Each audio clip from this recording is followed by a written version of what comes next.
Hi everybody, this is Nishi.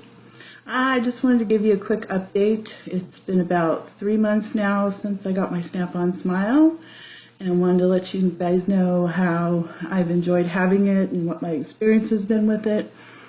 First of all, I want to say it's really been a good experience for me. I think that it's made a big difference in how I interact with other people. Smiling a lot more. I've gotten a lot of compliments on it. Been told my teeth are beautiful, that my smile is amazing. So yeah, it's been a really good experience having it. I did try one time to eat with it. I wouldn't recommend it.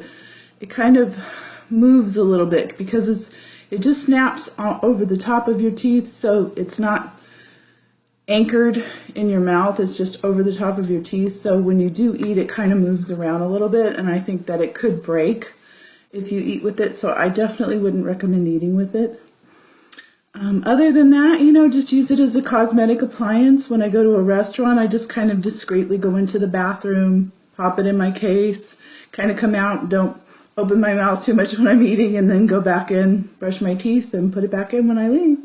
So it's not really been too bad. It's been pretty easy. Of course, I just mainly go out to dinner with people I know, so it's not like I have to meet new people or anything. So that might be something you want to think about, if you're trying to go on dates or something like that, and you have missing teeth or something like that. It might not be something you'd want. You might want to go do something a little different for your teeth. But for me, it's been amazing. It's been an amazing experience. I think it's mainly about how it makes you feel about yourself.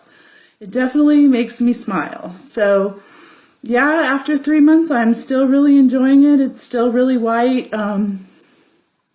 It's held its shape. It still fits really good. And hey, I think it's great. I would definitely recommend it. You guys have a great day, and thanks for listening.